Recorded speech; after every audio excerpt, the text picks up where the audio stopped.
Welcome to the Popcorn Wine Down with Tammy and Eddie. Grab your popcorn, get yourself a glass of wine, and come hang out with us as we discuss TV shows, movies, music, and pop culture.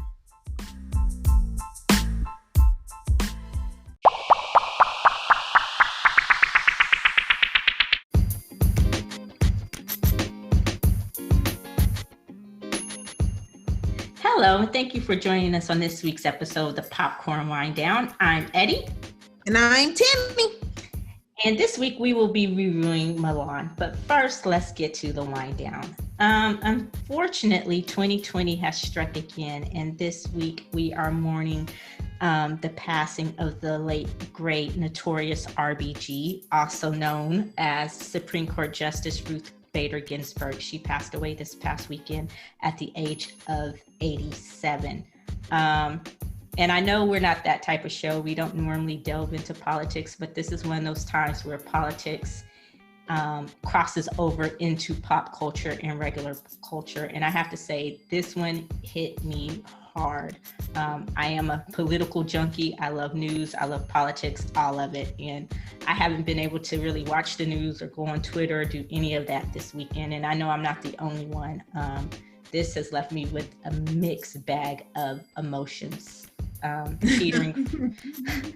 Yeah, it has. I mean, you know, I'm teetering between just pure sadness and wanting to celebrate and mourn her life and grief because of what a great icon she was. And then you get into the very dirty politics of it all, which just kind of cheapens it and makes it feel less somehow, if that makes sense.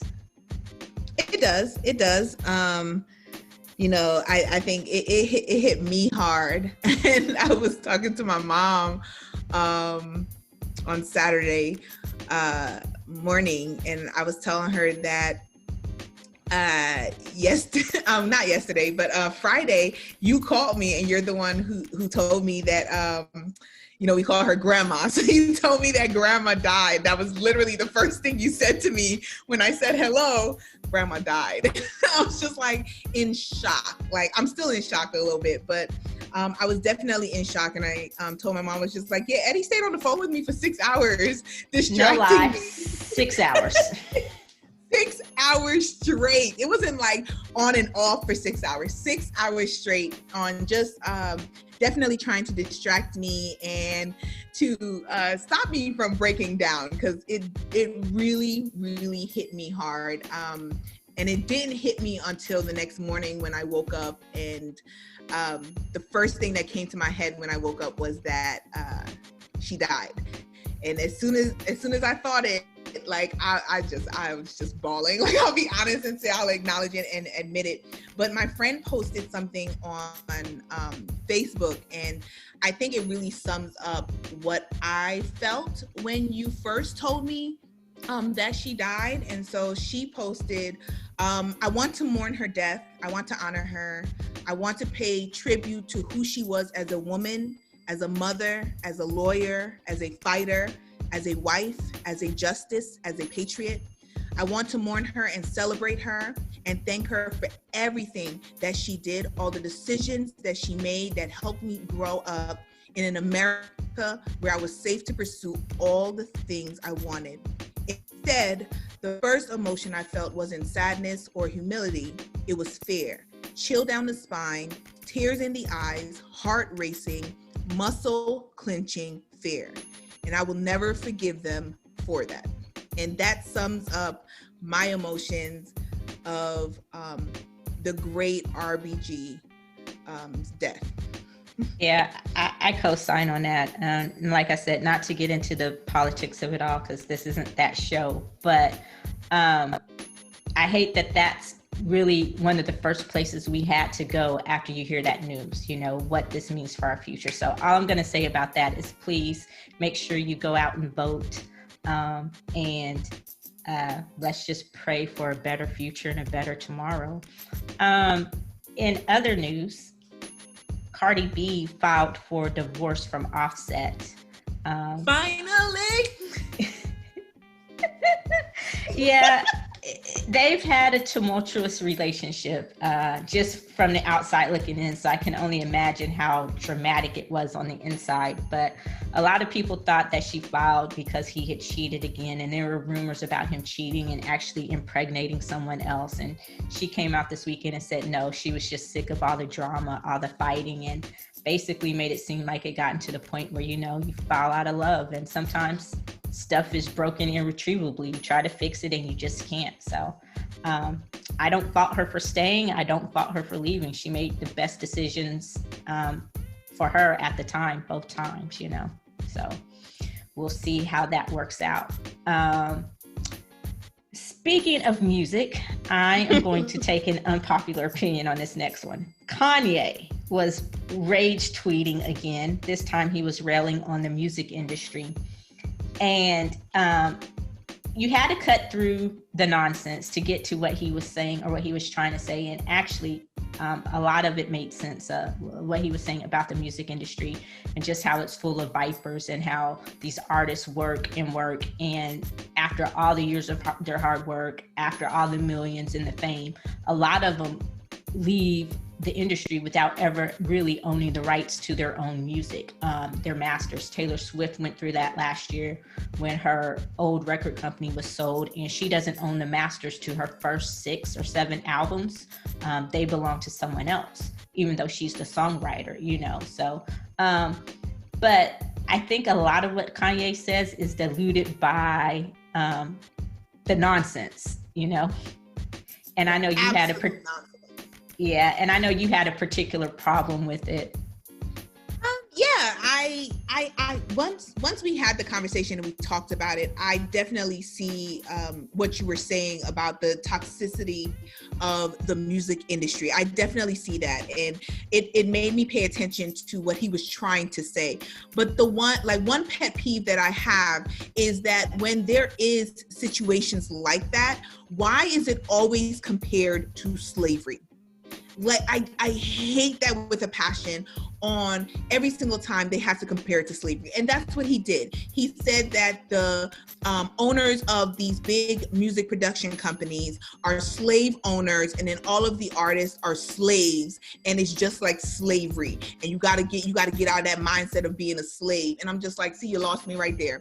As soon as you make that comparison, you lost me. Like, my ears closed off to anything of significance that he had to say because of that comparison that he made, because we know what his view is on slavery. So I don't need you doing that kind of comparison. Exactly. And I hate that too. Like I said, when it comes to Kanye, especially now, when he is on and off his meds, and apparently he's off his meds again, I ignore a lot of what he says at this point, and I hate saying that. And because when he says something like this about the music industry, when he's pointing out the pitfalls of the industry and calling it out on legit shit, no one really pays attention, because again, we've gotten to the point where it's just Kanye being Kanye, or Kanye's off his meds. And when he starts off by tweeting a picture of his Grammy in the toilet, then no one's really paying attention to the message.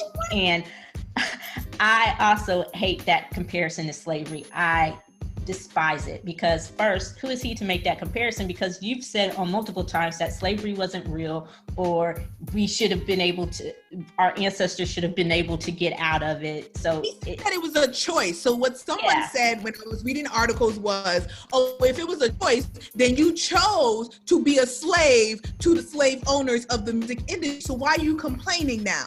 So if you're saying that slavery is a choice, and every slave that was brought over here and landed in America, they chose to make it here, then obviously you chose to be under the slave owners as well, Kanye.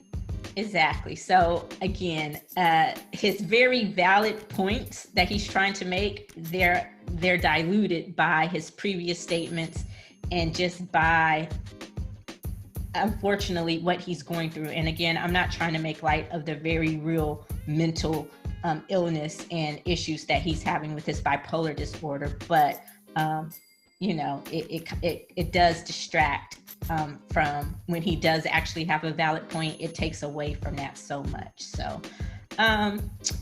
James Bond Today we're reviewing Mulan, which was a movie that was supposed to get a big spring release. James Bond was also supposed to get a big premiere, and I love Bond. Daniel Craig is the current Bond, and he said this is his last Bond movie, and it was supposed to come out right around my birthday. So I was really excited, and I was planning, as the social chair of our group of friends, I was planning on making that part of my birthday outing, because he's my favorite Bond since the original Bond, Sean Connery. And I'm not even going to ask you because I already know you've probably never ever seen. I've never seen any with Sean Connery. I'm gonna be honest. Yeah, I don't know how we can continue to do this, honestly, but I'm working. I'm trying. You know, it's a journey, but I'm gonna make it. We're gonna make it together. It's a test. But Daniel Craig, he really did revitalize the Bond series, and he made it hip, he made it new, he made it current, he made it relevant. And so he's been trying to leave for a while, and since he's been trying to leave, the whole thing was who should be the next Bond. And I don't want to think about him leaving because I'm so excited to see this new one, which is supposed to be hitting the theaters in November. I have my air quotes up because we don't know, again, Rona. And I can tell you now, without air quotes, I won't be checking my ass to the movies to see it. Sorry, I won't. We're not quite there yet. Again, Rona. We're gonna verbally support it.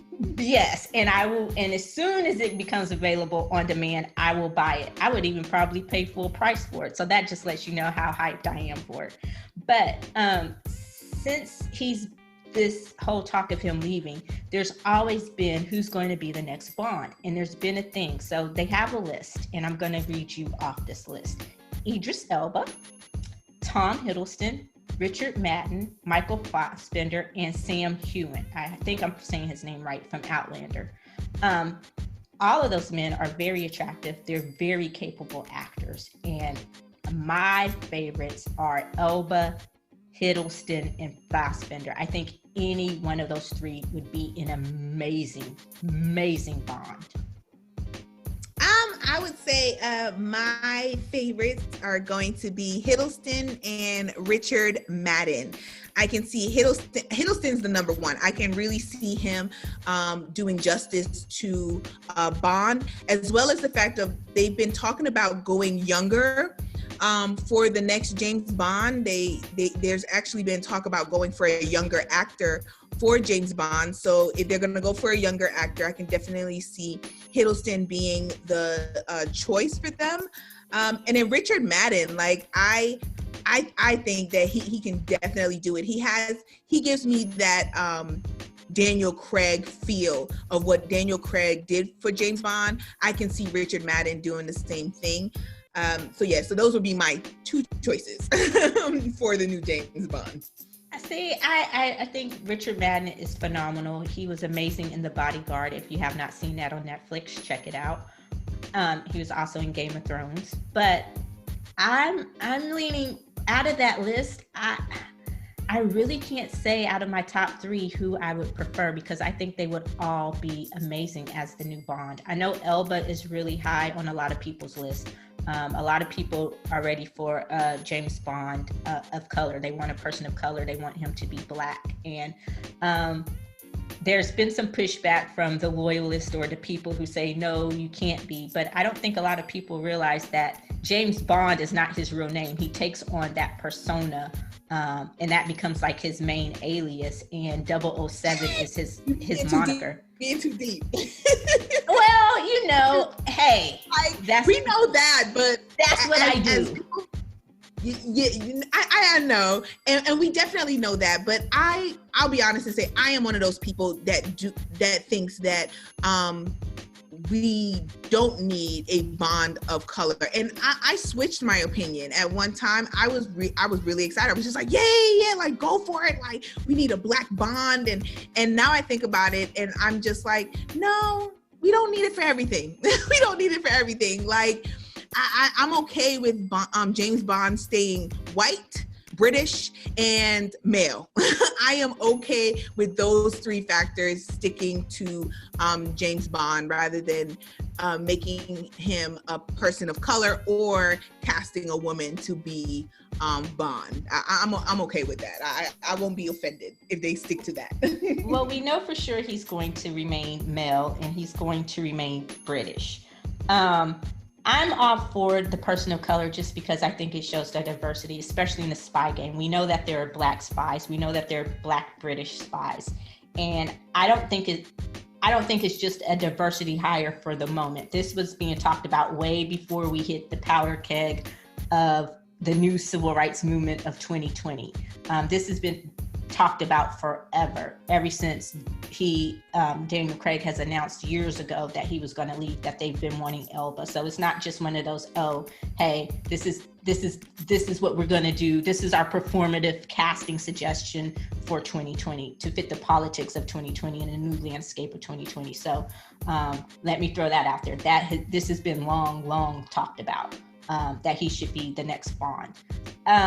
So I wouldn't mind seeing a person of color. I thought about the woman, and I love how the James Bond films have given their women more to do than just be eye candy, especially Moneypenny and the new 00, I can't think of her name right now, but the new 00 agent that they're going to feature.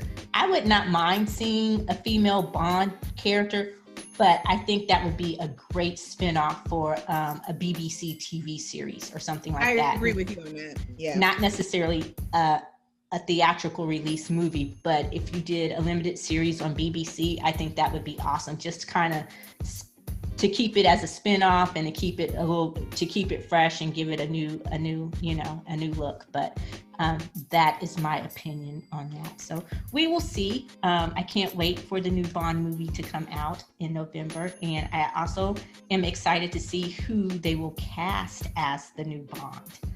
After that, we'll probably have to wait a little while, just out of respect. So also in updated news, we have some TV updates for you. ABC has finally announced the return dates for Grey's Anatomy and Station 19 and some of their other fall series. They're all aiming at a November release. So about the time everything would be going on break for the holidays, we are actually going to be getting new TV shows. So that will be interesting to see how they handle that. One thing I'm kind of disappointed though is they're going to be tackling the coronavirus. And I really, living through this right now is not necessarily something I want to watch on TV. I think I'll be honest today, like Grey's Anatomy has always been, they've done it multiple times where they've implemented realistic events, actual events into the storyline of Grey's Anatomy. I'd like to see how they portrayed, especially seeing as how they have to tape with social distancing when they first return to the set. So just to kind of see like how they're going to implement that, I am okay with that. Now, if it was for every single show, then I'll get sick and tired of it and I'll be like, no, like I'm good. Yeah. But a medical show and one of the top medical dramas on TV now, like I'd like to see like how are they going to implement it into the storyline and the season. I am too. And that's the thing though, is I don't want it to be like the whole season. Like I don't want to watch a whole season of Grey's Anatomy or Station 19 just dealing strictly with the coronavirus. Now, if it's something where you show, because we are still living with it, but I guess we found ways to to live with it better, which is debatable. Another conversation we don't have to get into, but so we will see. ABC has also announced that they canceled Stumptown, though. They had previously renewed it, and then season 2 was canceled because of the Rona. Damn you, Rona. That show was really, it seemed like midway through the first season, especially towards the end of the first season, it had come into its own, and I was really looking forward to what the second season was going to be. Guess I don't have to watch that first season now. Yes, you do. You should finish watching Stumptown. If there ain't no second season coming, there ain't no reason to watch the first season. Why? After it's done. Like, why? Why? Okay. We have very different tastes. Isn't that the reason why we have this podcast? It's the reason why we work. Yes, with our different tastes in everything. Everything. It is the reason why we work. Falcon and the Winter Soldier has gone back into production. They're picking up, I guess it's a spinoff to see how you can fill Captain America's shoes. Trust me, I'm really excited about that. Those shoes can't be filled, but yes, I am excited about that. And Tatiana Maslany has been cast as She-Hulk. This was an amazing casting. I didn't even know she was up for this role, but she is such an amazing actress. And for those of you who don't know who she is, Orphan Black, BBC, Go On Demand. I don't know if it's on Netflix or not, but watch every single season of Orphan Black. There are 5 of them. She played all of the roles of the twins. She is just phenomenal. And she was also in this new season of Perry Mason, which was a great show as well on HBO Max. So check her out. Maya Rudolph and Kerry Washington have both won Emmys. Maya won for her portrayal of Kamala Harris on Saturday Night Live. And I just remember when Kamala, when she canceled or ended her presidential run, and Maya went on and she was like, America, you could have had a bad bitch. That was like my favorite scene. I loved that. I just loved it. It was so. If you haven't seen Maya Harris's portrayal of Kamala Harris on Saturday Night Live, go onto YouTube, pull up the clips, go on to Hulu, pull up the old episodes. She's amazing. And Kerry Washington won as a producer for the Norman Lear series, where they brought back the live productions of The Jeffersons, where she also played Helen. So congratulations to those 2 women. And speaking of Saturday Night Live, Jim Carrey will be playing Joe Biden this year. So that's going to be interesting. It is. And the first debates are next week, I believe. Yep. So, or in a couple of weeks. So we will see if Alec Baldwin comes back and they do a debate between Kerry and Baldwin. Baldwin is Trump and Kerry is Biden. That would be so funny. So now we've come to the pops. I'm just going to start calling this section the pops. This is our requisite K-pop section. I don't know how we actually went from BTS to just all out K-pop, but we are. It's happened, and so we're here. 2020. Thank you for expanding our horizons into a world I never thought we would be in. But it's pretty interesting. So first, Blackpink, who we've talked about briefly, they're like the female version of BTS as far as popularity. They have just they're going to be on the October cover of Elle magazine, the US Elle. So that just lets you know their popularity. And for those of you that are sleeping on K-pop, it's kind of like, let me describe it like this. It's like the British invasion in the Beatles. K-pop is becoming mainstream. So yeah, congratulations to the ladies of Blackpink. And they have this show called Island, which I consider to be like Puffy's Making a Band. For those of you that remember that, it's like a reality show to find the next K-pop idols. They are going to make a female version, or they're talking about making a female version, which you're not too excited about. Well, if it's going to be let's not talk about that. You trying to get me on my soapbox. I ain't falling for that. Okay, I will go ahead and tell you, she is not a very big fan of the female idol groups. She's not a big fan of the female K-poppers. So I will let her. The fact that they don't really dance. Like, I need full performers, okay? Just like BTS is full performers. They dance, they sing, they rap, and they do it with so much force and power. They're strong at it. And can I get a female K-pop group that's on that level? Like, even with Blackpink being on the level of BTS with their music and everything, they still they're dancing. It's just like, oh, like, I mean, no, like, I need that strong performer. Can I get a strong performance female group? And I'm really all for it.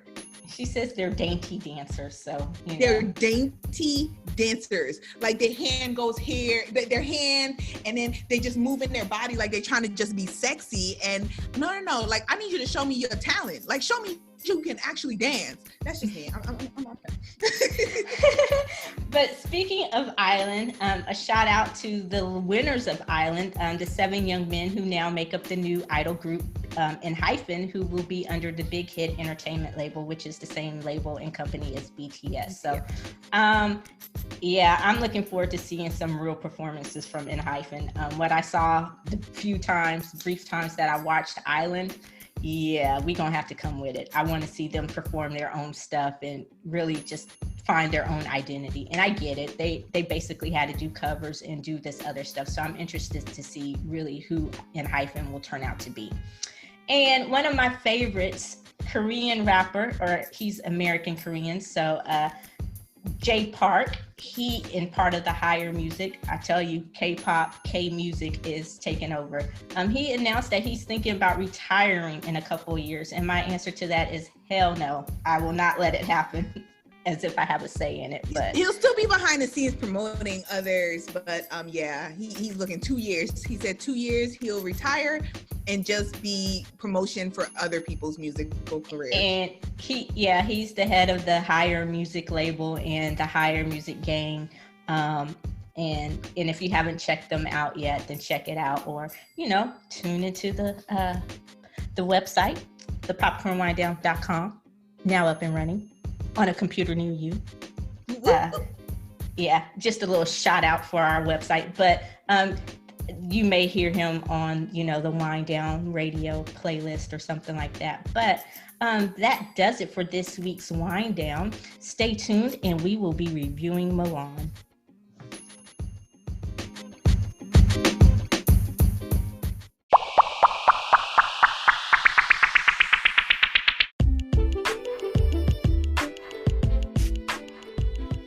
Welcome back. This week we are reviewing Mulan, Disney's live-action remake of their 1998 animated hit classic by the same name. I was really looking forward to this movie. It was supposed to receive a grand Hollywood theatrical premiere in March of this year, but just like everything else in 2020, it got Rona'd. And as they were trying to decide what to do and how to release these tentpole films, Disney made news, somewhat controversial news, when they decided that they were going to release it on their Disney Plus streaming series for $29.99. And they kind of tried to alleviate everyone's fears about that by saying it will be in your Disney library and all. So I went ahead and, because I was so excited about this movie, I paid the $29.99 to watch it. And Tammy, what did you think about it? I was really, really disappointed. I was super excited because I know we talked about this, that Mulan is like one of the only movies that is animated that I actually like love and I can watch over and over again, because I'm not really a fan of animated movies. That's just not my thing. So I was really excited about this live action. And it did not live up to the hype, okay? I waited months for this and it was not worth the $29.99. It was just worth the subscription price that I pay. I was really, really disappointed with, I wanted to say almost everything about the movie, but I guess we'll talk about that in a minute on exactly where my disappointment laid. But yeah, it just didn't live up to the hype that I thought it was going to be. But what about you, Eddie? Do you agree with me or do you disagree?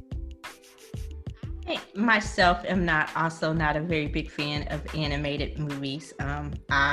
There's a story behind that, but I got burnt out on The Little Mermaid babysitting, so it kind of turned me off of animated movies. But as far as agreement for Mulan, how I felt about it, I was disappointed, not just because of the price. I paid that going in knowing that, hey, it's not going to be a $30 film, but after watching the movie, I felt like I would have even been disappointed had we been able to see it in the movie theater. So the disappointment had really nothing to do with the price. it had so much potential that I don't think it lived up to the potential just because of it's Disney, it's Mulan. So I'm going to ask you a question. Was your disappointment in the film, I know a lot of people were upset originally when they heard that it would not be a musical. Did that bother you? No, I actually like the fact that it wasn't going to be a musical. I was fine with it not being a musical at all. Like that was just not an issue for me whatsoever. The real disappointment that I had is, I'm going to be honest, the acting was not up to par. The script, as I listened to the words that they were saying, was not up to par.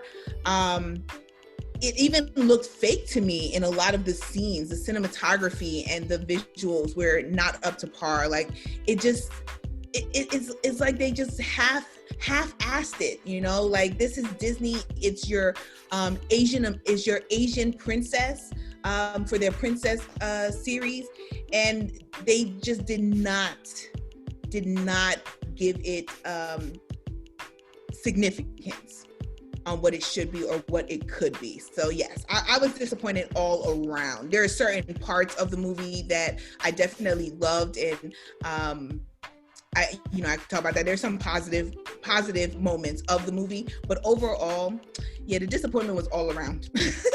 Yeah, all around. The full production was all, yeah. I kept thinking, and I'm not really, it depends on what it is, but I'm not really big on musicals either, unless I'm watching one on Broadway or a play or something I know is supposed to be a musical. But just having people speak and then break out into song during a movie is kind of weird and random to me. So it didn't bother me that this was not a musical.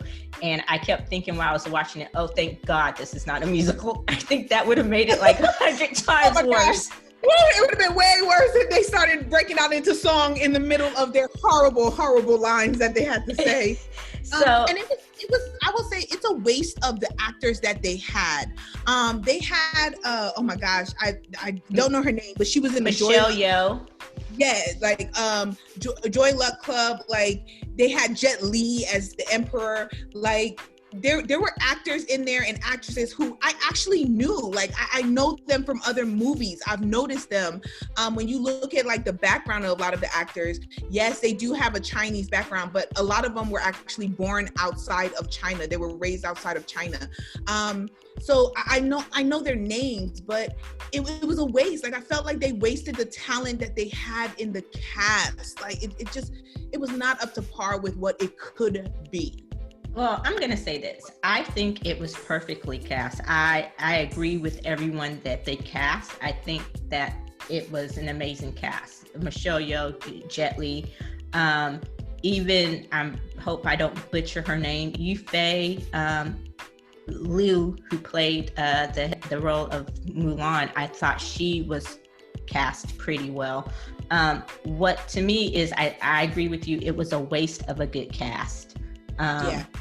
So, and maybe that was the acting. Like, there's only so much not the acting, excuse me. Maybe that was the script. It seemed disjointed. It seemed, I don't know, but there were problems. I agree with the script. The dialogue was disjointed at parts. And it really didn't it told the story, but I think they were trying too hard to stay, how do I put this, Disney. And I get that it's a Disney film, and I get that you're not going to go, I get that there's a lot that they're not going to do because it is Disney, and this is a true Disney film. But I think they tried to follow too much of the animated film, too much of that storyline, and didn't really try to give this live action version its own identity, if that makes sense. See, and I disagree with that a little bit, because I think to other live action films that they have done. So I think to Beauty and the Beast, right? I actually enjoyed Beauty and the Beast. Now, granted, that was the movie where they were breaking out in song every once in a while and everything like that. But I enjoyed watching Beauty and the Beast. I think that they did a great job on the live action version of Beauty and the Beast. So, and I agree.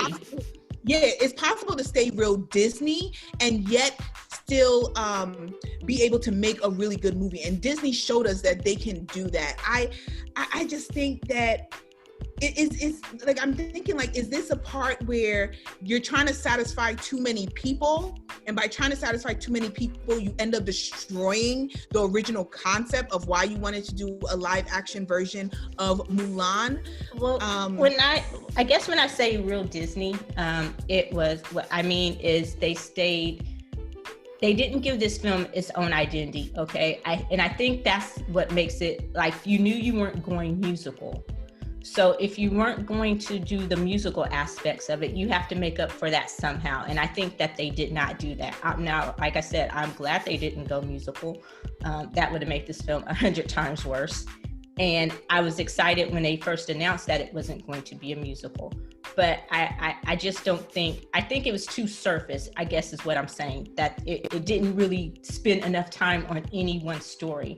Like Hung Wee was supposed to be Mulan's love interest, but you never saw, and I'm not saying that they needed to have sex or any of that kind of thing, but you never really saw what made them fall in love with each other besides just these weird looks that they gave. Like they could have done something about maybe him finding out that she was a woman or something like that. So I'm saying they could have still stayed within their whole Disney parameters, but they could have given the film more bite, more substance, I guess is what it was missing for me, was the substance. It didn't do anything to really keep my interest. And I had read the headlines of the reviews. I purposely stayed away from all the reviews. Like there were people who were saying, I watched Mulan, so you don't have to. And the reviews have been they've been pretty bad. Ooh, they've been giving it 1 and 2 rating. Ooh. Yeah, so I've stayed away from that on purpose because I wanted to make up my own mind. And I don't know enough. And some people went at it from the historical perspective. And as much as I love history, I can't pretend to know enough about Chinese history or this particular era to say how historically accurate it was. But to those people, I say, first of all, it was based on an animated film. So how historically inaccurate to begin with. Thank you. So, and it's a work of fiction. So how historically accurate do you expect it to be? So to those people, I usually dismiss anyway, because it's not like it was based on a real life character or true person's life or anything like that. It's just events that happened during that time. But so to me, I guess that was my problem, is it wasn't enough substance. Like they didn't stick with any one storyline. It was just like a hodgepodge of stuff just thrown in. So there's nothing really to make you care about what happened in this film, I guess.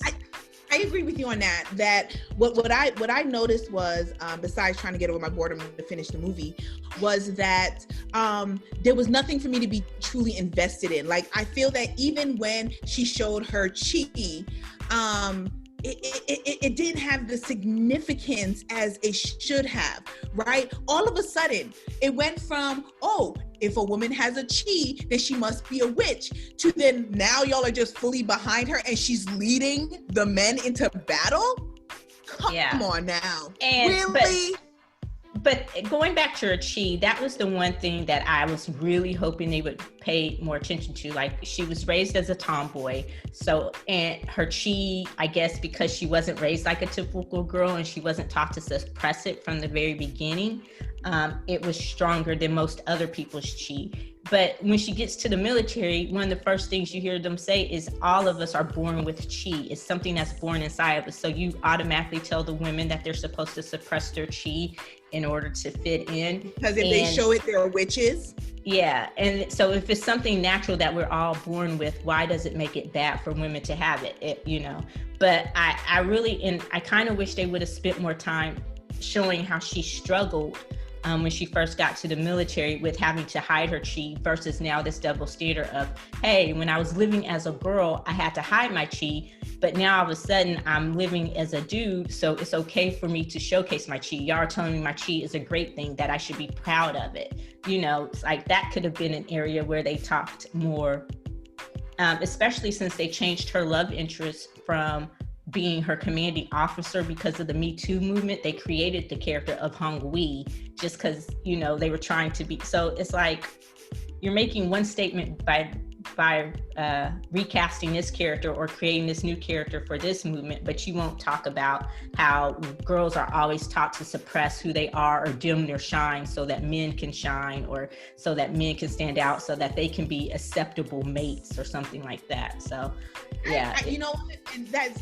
see, and I was trying not to bring my feminist mindset into it, but that's definitely true, because like one of the things that I wrote down was a chi for men is celebrated, right? So it's celebrated, but then if it's in a woman, they're automatically considered to be witches, right? And then you talk about the witch character, the woman who said, like, you know, she was basically thrown out like she was a dog just because she wanted to foster her chi and everything like that, and she didn't just give up her power just so men can feel significant and feel like they're about something rather than just doing it on their own. So yeah, like it's just certain things they didn't address. It was kind of just brushed under the rug, or kind of made it seem like, oh, it's not that big a deal now. Wait, what? Like, y'all just literally had like an hour of the movie where you talked about how she needed to be a real, like, you know, wife material, and she has to go to a matchmaker to find a man for her and everything like that. And now all of a sudden she showed it one time and you're just gonna let her lead everybody? Yeah, or you kicked her out in dishonor, and she said that, you know, you kicked her out in disgrace, and she was like, well, I'd rather be executed than just kicked out in disgrace, and you wouldn't even grant her that.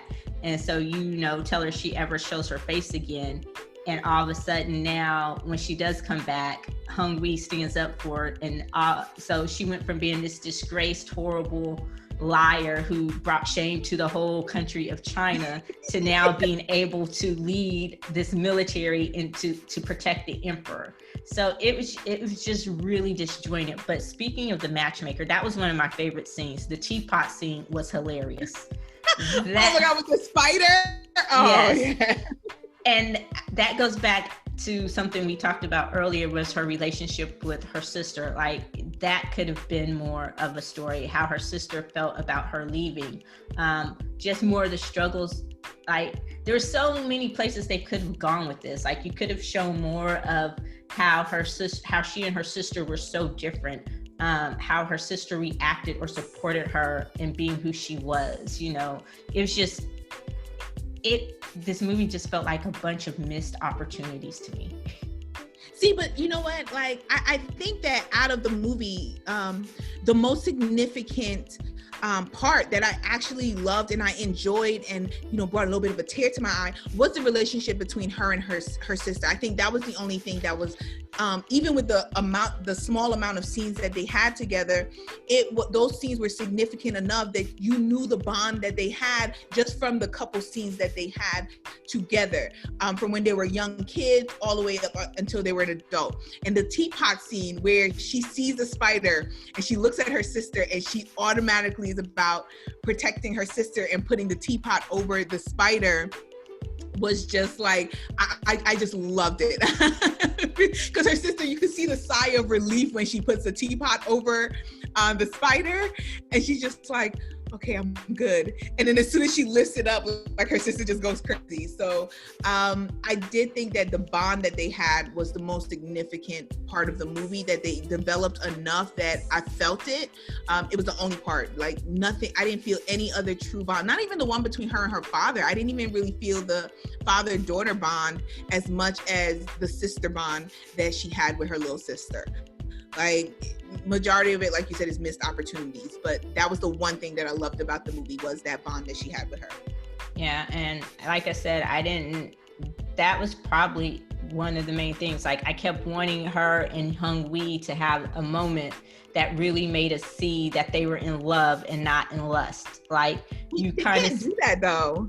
I mean, I'm not expecting, like I said, I wasn't expecting a full-on sex scene. I wasn't expecting any of that. I was just expecting something real. Love and sex are two totally different things. So I wasn't but I mean, like, they couldn't. The reason why I was okay with them not showing that is because if you show that he felt something for her, then that brings up that brings up a part that nobody's going to want to have the discussion on him falling for her when she was pretending to be a dude, rather than knowing that she's a woman and falling for her, you know. And that's what I'm saying. There are moments where they could have eased that in there, not necessarily him falling for her as a dude, but there are moments where you think he knows that she's not who she says she is. Like when he sees her putting on her garter to cover her chest. You know, when he goes out to her at the lake. So there are moments where I think it could have been more like, what would he have done if he found out? Would he have helped her take her secret? Would he have helped her keep the secret? Like, because this is a adaptation and it's a live remake, there are different things that you can do. And that's what I'm saying.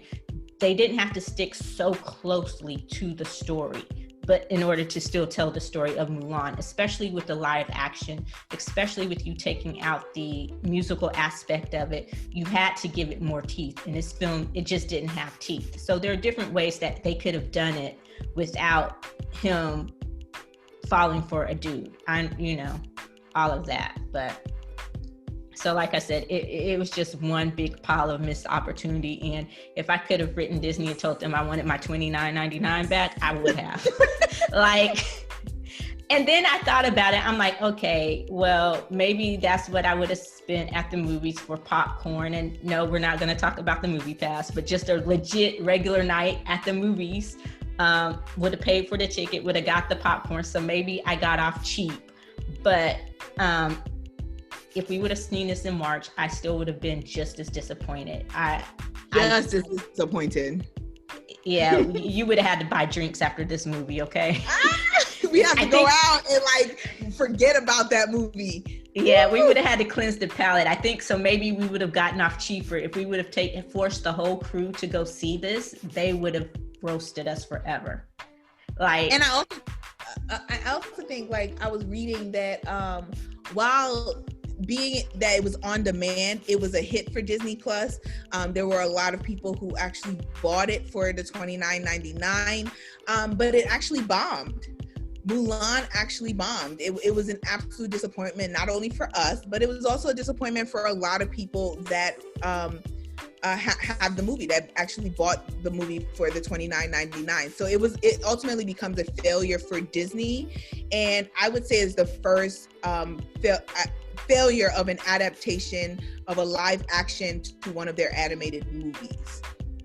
Yeah, I mean, and I hate that. I hate that it was this particular movie that they took so little care of, I guess, is what I'm looking for, what I'm trying to say. I hate that this was the one that failed. I really do. Just because I wanted it to succeed so much. Maybe because it was their Asian princess, maybe because they, you know, I don't know, but I have no words. I'm at a loss. Like that's just how disappointed. Huh? I wanted it to succeed because it was their Asian princess, and it's so significant because there's so few princesses of color under the Disney umbrella that there has to be real care on making sure that those princesses are especially successful. When you compare it to Cinderella, and when you compare it to Beauty and the Beast, it makes me even more disappointed because those were great. Even with Cinderella wasn't a musical for them. It was just a regular script, you know, live action, and that was a huge success for them. So to see that you have Mulan and this is what it ends up being, it's even more of a disappointment on that. You know? And so, you know, because Mulan and Tatiana from Princess and the Frog, they're like the only two, aren't they? The only two princesses of color. If you don't consider Esmeralda, but yeah. Okay. Is it Esmeralda? Hunchback of Notre Dame. I guess that one isn't of significance because it's not really part of the full Disney circle. The Hunchback of Notre Dame is, but I like I said, I don't really watch too many animated movies, so I can't get into that. But she's the female lead in the Hunchback of Notre Dame. Like she's the female lead, Esmeralda. So she would be, I guess, part of that bubble. She doesn't really have as much attention as the other ones, but she is she would be considered a princess of color. Okay. Yeah, for them, but. We will see. But on the plus side, Christina Aguilera did re-record Reflections for the soundtrack, and also another song, Loyal, Brave, and True. And the lead, I'm going to butcher her name again, sorry, Yifei Liu, she also did a Mandarin version of Reflection, which was very beautiful. So I can give shout out to that. But all right, so overall, Tammy, the moment of truth, how many popcorns are you giving this? Woo, okay. So I am going to give it a popcorn and a half, okay, for Mulan. And the reason why it's getting a popcorn and a half, first of all, because it is Mulan, and I really, really love the fact that they made a live action. Even if I'm ultimately disappointed, I am happy that they actually attempted to make it and to really push it, because the plan that they had was really, really significant on how much they were going to push Mulan. So that's a disappointment. And then the half of popcorn is for the bond that she had with her sister, which was, I think, the most positive part about, one of the only positive parts of that movie. So they get half a popcorn for the bond that her and her sister had. So ultimately, I'm gonna have to be really honest, do a popcorn and a half, which means that I didn't even go for the full bucket of popcorn. Like, I got like the junior version with the drink on the side and the little fruit snacks in the bag. Like that's what I got to see. And you this still movie. spilled some of it. And I still spilled some on the floor, even though it wasn't that much to begin with. Like that's what my rating is going to be. Maybe you have a better rating than me, Eddie. Not much. I was actually going to give it a 2 full. Okay, all right, you being nicer than me, okay. Well, for the same reasons. One, it was Mulan, and I had such high expectations for this.